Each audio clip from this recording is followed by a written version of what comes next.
Leadership का भी तो एक क्राइसिस था ना। देखें, एक सेंट्रल लीडर जो जिन्ना की फॉर्म में और मुस्लिम लीग को मिल गया, जी, ये बात वो सही है। हाँ, आज भी हिंदुस्तान में आप देखें ना, मुसलमानों की लीडरशिप नहीं है। बहुत सारे लोग इस पे कमेंट करते हैं कि ठीक है। बहुत बड़ी कम्युनिटी है, लेकिन उस तरह से कोई नेशनल लेवल का नहीं है, रीजनल ये है। मैं बिल्कुल कंटेस्ट नहीं करना चाहता, बिकॉज़ यू आर 100% राइट। जिन्ना साहब के अंदर कुछ क्वालिटीज़ थी लीडर्स की जो बाकियों में नहीं थी। हम्म।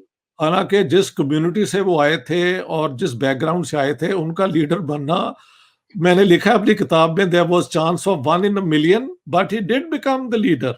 हम्म। तो बिल्कुल। ये तो उनको क्रेडिट जाता है। मैंने अपनी किताब के आखिरी जो पैराग्राफ है उसमें भी एक्नॉलेज किया है कि Jinnah was not a leader created by circumstances but he created circumstances and then the circumstances helped him, so he belongs to that category of leaders. ये इंटरेस्टिंग। इसमें कोई शक नहीं, इसमें कोई शक नहीं।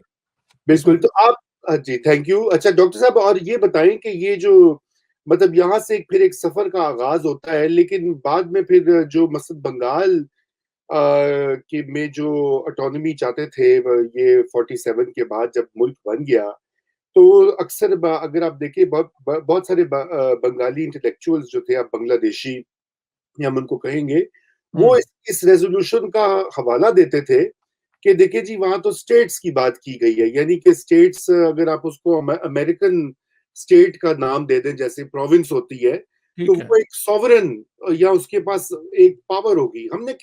हमने क्यों इतनी सेंट्रलाइज स्टेट कर दी? आपकी आपकी बुक भी है गैरिजन स्टेट, जी। उसमें आपने इसका पूरा जिक्र भी किया। मैं चाहता था थोड़ा सा उस पर भी हम बात कर लें आज। अच्छा, उसकी एक वजह तो ये है कि India was already united and administered hmm. As one unit by the British. हाँ। तो कांग्रेस के लिए, और कांग्रेस का पूरा प्रोग्राम 1928, जो मोतीलाल नेहरू रिपोर्ट है वो आप देख लें, 1931 Karachi declaration on fundamental rights, 1932 Poona pact with doctor Ambedkar, वो सारी उनकी तैयारी पूरी थी। और उनको एडमिनिस्ट्रेटिव यूनिट जो मिला वो पहले से एग्जिस्ट करता था। पाकिस्तान को हर चीज जीरो से करनी थी ना। जी।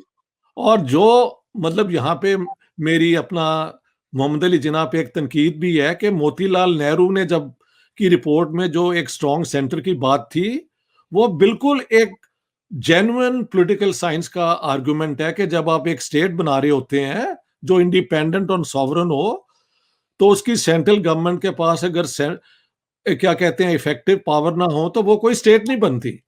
हम्म। तो जिन्ना साहब ने जब पाकिस्तान हासिल कर लिया, तो हिंदुस्तान से 10 गुना ज्यादा सेंट्रलाइज स्टेट उन्होंने बना दी। और ना सिर्फ बंगालियों को ये एक एतराज था, वन यूनिट बना के हमने सिंधियों को, बलोचों को, पख्तूनों को अपने खिलाफ कर लिया था, आप ये जानते हैं।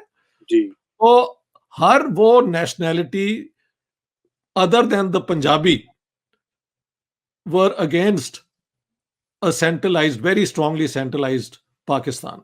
ठीक है, उसके अंदर उर्दू स्पीकिंग भी आ गए कि उनके तो यहाँ पे रूट्स ही नहीं थे, तो वो सेंट्रल स्टेट के साथ ही अपनी फ्यूचर देखते होंगे ना। बिल्कुल। बट बिल्कुल। बेसिकली आर्मी जो थी पंजाब की थी, ब्यूरोक्रेसी जो थी वो पंजाब और उर्दू स्पीकिंग थी ज्यादातर। तो ये सारे वो इंटरेस्ट थे जो एक स्ट्रॉन्ग सेंटर के जरिए ही अपने आप को असर्ट कर सकते थे ना। लियाकत बिल्कुल। अली खान के तो कोई रूट्स नहीं थे यहाँ पे। He had no popular feeling support among the public. तो आप स्टेट के जरिए कंट्रोल फिर एस्टेब्लिश करेंगे ना। तो बिल्कुल। जिन्ना साहब से शुरू हुआ as governor general and then it continued. ये है बैकग्राउंड। जी। तो इसमें देखिए, मैं ये समझता हूँ कि वन यूनिट तो खैर डॉक्टर साहब बाद में बना 55 में। 55 में जी। हाँ जी, 55 में। लेकिन उस वक्त देखें, जिन्ना साहब तो मेरे ख्याल से उनको मुश्किल से एक साल ही मिला, आपको बिल्कुल पता ही है। ठीक है। उसमें आधा टाइम तो सख्त बीमार रहे। जी जी। वो कौन चला रहा था? ब्यूरोक्रेसी चला रही थी, कॉलोनियल जो इंस्टीट्यूशंस जो थे, ये जैसे आर्मी, ब्रिटिश आर्मी की सक्सेसर थी, ठीक ये है।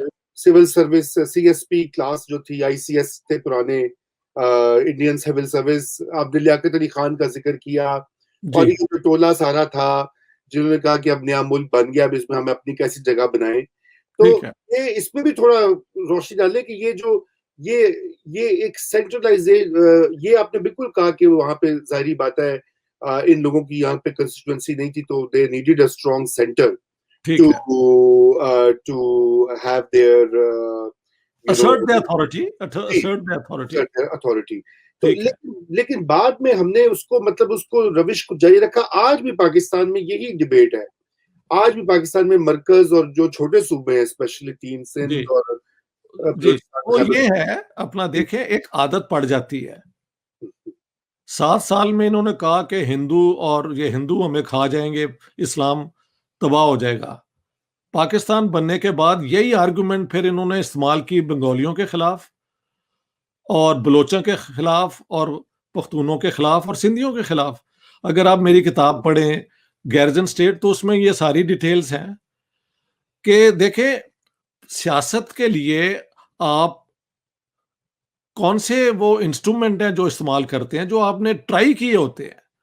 और वो ट्राइड इंस्ट्रूमेंट यही थे कि जहां पे आप अपने आप को कमजोर देखें, आप कहें कि Islam is in danger, Muslims are in danger, and then they added Pakistan is in danger.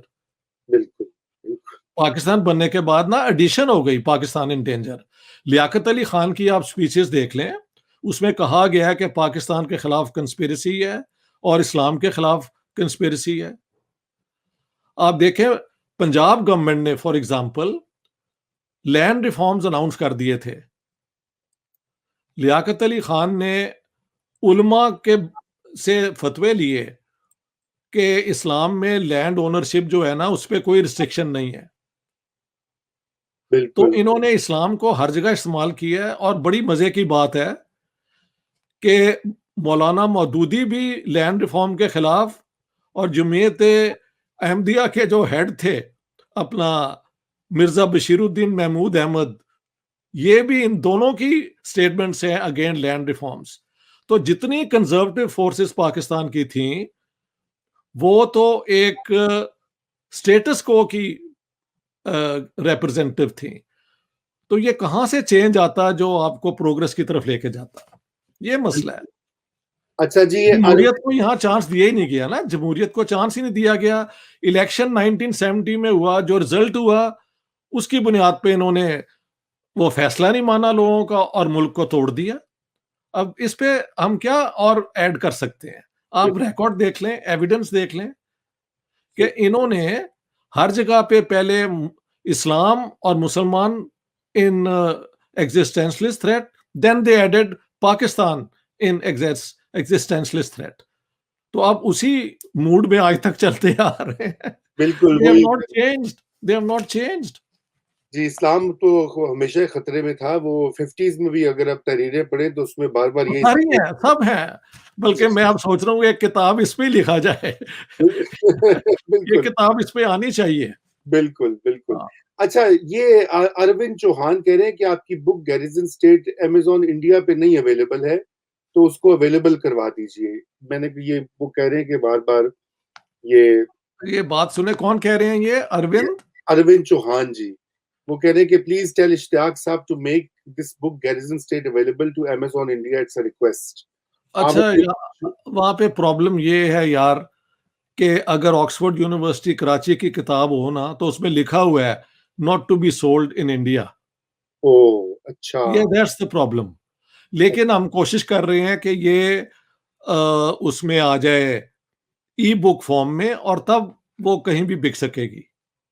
जी, तो बिल्कुल। बाय लॉ दिस कैनॉट, वो अलाउड नहीं है। Karachi Oxford cannot sell books in India, and India Oxford cannot sell books in Pakistan. So वो जो partition है ना, वो हर जगह पे चलती है, उसका इफेक्ट चलता है। That's the tragedy. बिल्कुल, बिल्कुल।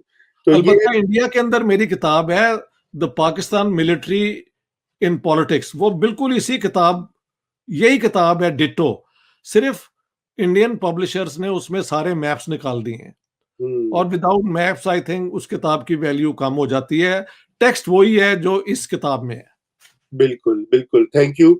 अच्छा, तो डॉक्टर साहब, आज की हम ये अपनी डिस्कशन को कंक्लूड करते हैं। आखिरी में आपसे चीज़ ये पूछना चाहूँगा कि थोड़ा-सा हमें ये भी मज़ीद बताइए कि ये जब ये 1940 हमने एक तो ये कि वो एक जिन्ना साहब की evolution as a Muslim nationalist only जो है, वो एक ठीक है। घड़ी थी और मुस्लिम लीग की असर्शन का टाइम था और ये एक विज़न जो उन्होंने दिया। लेकिन ये हमारे लोग ये भी सवाल पूछ रहे हैं कि इसको हम जो है पाकिस्तान में इसको हमने एक अलग रंग दे दिया हुआ है। इसको एक तो ख़ैर वो उसको यौम पाकिस्तान तो ख़ैर बना ही दिया हुआ है। डेट का भी मसला 23 है कि 24 है। के अज़ीज़ साहब ने अपनी किताब मर्डर ऑफ हिस्ट्री में लिखा है। पता नहीं उसने उसको आपने मैंने पढ़ा है। जी, असल में हुआ ये है कि 23 को ये प्रेज़ेंट हुआ था, 24 तक बहस हुई है और 24 को ये अडॉप्ट हुआ है। सो यूनानिमसली अडॉप्ट हुआ था विदाउट एनी चेंज। कोई चेंज नहीं हुआ, अमेंडमेंट्स कोई नहीं हुई, जो कि रेज़ोल्यूशन आया था। तो जी, actual date of adopting the resolution is 24th March. लेकिन एक और बात भी बता दूं, पाकिस्तान जी, बनने के बाद इसका कोई जिक्र नहीं था। ये तो पाकिस्तान 23 मार्च 1956 को रिपब्लिक बना, उससे पहले वो ब्रिटिश डोमिनियन था। हुँ, उस दिन के बाद इस दिन का as republic day of Pakistan ये पॉपुलर हुआ। लेकिन पाकिस्तान बनने के बाद और 56 तक इसकी कोई अहमियत नहीं थी। बिल्कुल, तो बिल्कुल, 56 onward it has become a national holiday because it is when Pakistan becomes the Islamic Republic of Pakistan. Before that, Pakistan was a British dominion. ये राइट। बात